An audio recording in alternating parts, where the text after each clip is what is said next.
Good morning everyone. আজকে জিমে এসেই ভিডিওটা শুরু করলাম। আজকে ডেল শোল্ডারের ওয়ার্কআউট ছিল, তাই প্রথমেই ডাম্বেল ওভারহেড থেকে মিডল ডেলটাকে ট্রেন্ড করে নিচ্ছিলাম।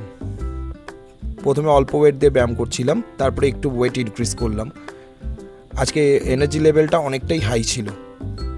তারপরে এই যে শোল্ডার প্রেস মেশিনটায় কুণাল খুব ভালো করে ভিডিও করে দিচ্ছিল। আজকে এনার্জি লেভেলটা যেহেতু অনেকটাই বেশি হাই ছিল, তাই অনেকটাই ভালো করে ব্যায়াম করা যাচ্ছে।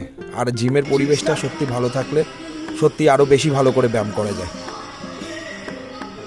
আজকে বেশ মজাই হচ্ছিল ব্যায়াম করতে, আর বেশি কষ্টও হচ্ছিল না।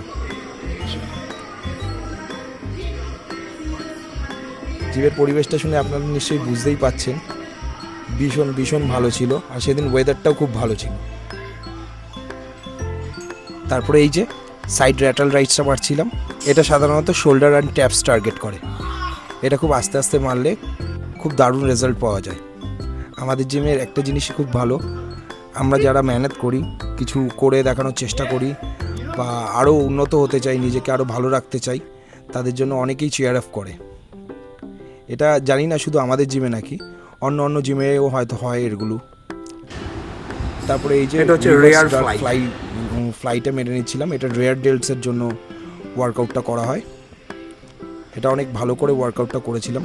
তারপরে ভালোই লাগছিল ওয়ার্কআউটটা করে। তারপরে এই যে এটা হচ্ছে গিয়ে স্টেট বার আপরাইট। এটা সাধারণত শোল্ডার অ্যান্ড ট্র্যাপসে টার্গেট করে। This is upright. এটা এই ব্যায়ামটা করে শোল্ডার আর ট্র্যাপসে ভালোই পাম্প এসেছিল।